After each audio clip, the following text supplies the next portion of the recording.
ಯಜಮಾನ್ರು ಹೇಳಿದ್ರಲ್ಲೂ ಅರ್ಥ ಇದೆ ಅಲ್ವಾ? ಅವ್ರು ಯಾಕೆ ಜಾಜಿನ ಅಪಹರಣ ಮಾಡ್ತಾರೆ?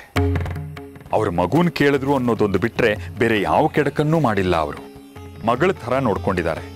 ಚಂದ್ರಧರನ್ನ ಧಿಕ್ಕರಿಸಿ ಬಂಗಾರಿನ ಮದುವೆ ಆದಾಗ್ಲೂ ಅವ್ರ ತಾಳ್ಮೆ ಕಳ್ಕೊಂಡಿರ್ಲಿಲ್ಲ. ಅಂಥವ್ರ ವಿರುದ್ಧ ನಾವು ಆಪಾದನೆ ಮಾಡ್ಬಿಟ್ವಲ್ಲ, ನನಗೆ ಪಾಪ ಪ್ರಜ್ಞೆ ಕಾಡ್ತಾ ಇದೆ. ಅವ್ರು ಹೇಳಿದನ್ನೆಲ್ಲ ನೀನು ನಂಬ್ತೀಯ ಶೇಖರಿ? ಅನ್ನ ಕೊಡೋ ದಣಿ ಅವರು. ಅವ್ರ ಮಾತನ್ನು ನಂಬದೆ ಇನ್ಯಾರ ಮಾತನ್ನು ನಂಬಲಿ ದೇಶಕರೇ? ಅದು ಅವ್ರು ಅಷ್ಟು ಹೇಳಿದ ಮೇಲೆ. ಇದೇ ಶೇಖರಿ ನೀನು ಮಾಡ್ತಿರೋ ತಪ್ಪು. ಬೆಳ್ಳಿಗಿರೋದನ್ನೆಲ್ಲ ಹಾಲು ಅಂತ ನಂಬ್ಕೊಂಡ್ಬಿಡ್ತೀಯ. ಈ ನಿನ್ನ ಅಮಾಯಕತೆನೆ ಆ ಶಾಸ್ತ್ರಗಳ ಬಂಡವಾಳ. ನೀವೇನೇ ಹೇಳಿ ದೇಶಕರೇ, ಯಜಮಾನ್ರು ನೀವು ಹೇಳೋಷ್ಟು ಕೆಟ್ಟವರಲ್ಲ. ನಮ್ಮ ಜಾಜಿನ ಅವ್ರು ಅಪಹರಿಸಿಲ್ಲ ಅನ್ನೋದಂತೂ ಖಾತ್ರಿ ಆಯ್ತಲ್ಲ. ಹಾಗಿದ್ರೆ ಮತ್ತೆಲ್ಲಿ ಹೋಗಿದ್ದಾಳೆ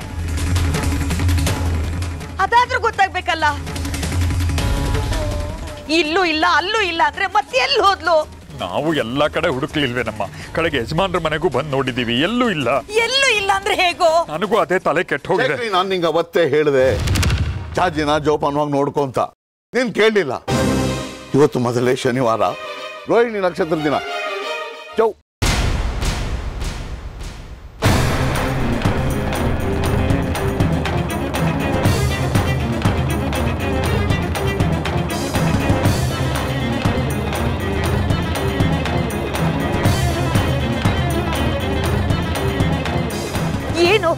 ಏನಿವತ್ತು? ಯಾವ ನಕ್ಷತ್ರ? ಏನಾಯ್ತು?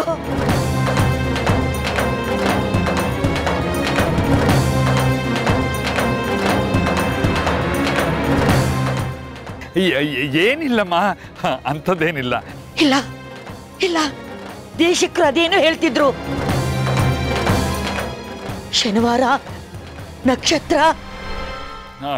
ಅದು ಮುಂದಿನ ಶನಿವಾರ ನಮ್ಮ ಜಾಜಿ ಜನ್ಮ ನಕ್ಷತ್ರದ ದಿನ. ಅವಳ ಹೆಸರಲ್ಲಿ ಒಂದು ಪೂಜೆ ಮಾಡಿಸು ಅಂತ ಹೋದ್ವಾರವೇ ಹೇಳಿದ್ರು ದೇಶಕರು. ನಾನು ಮರ್ತೇ ಬಿಟ್ಟಿದ್ದೆ, ಅದನ್ನ ನೆನಪಿಸ್ತಾ ಇದ್ದಾರೆ ಅಲ್ವಾ ದೇಶಕರೇ? ಹೌದಮ್ಮ. ಇಲ್ಲ, ನೀವಿಬ್ರು ಸೇರ್ಕೊಂಡು ಏನೋ ಮಾತು ಬದಲಾಯಿಸ್ತಿದ್ರಿ. ಹೇಳು, ಅದೇನಂತ ಹೇಳು. ಏನಿಲ್ಲಮ್ಮ.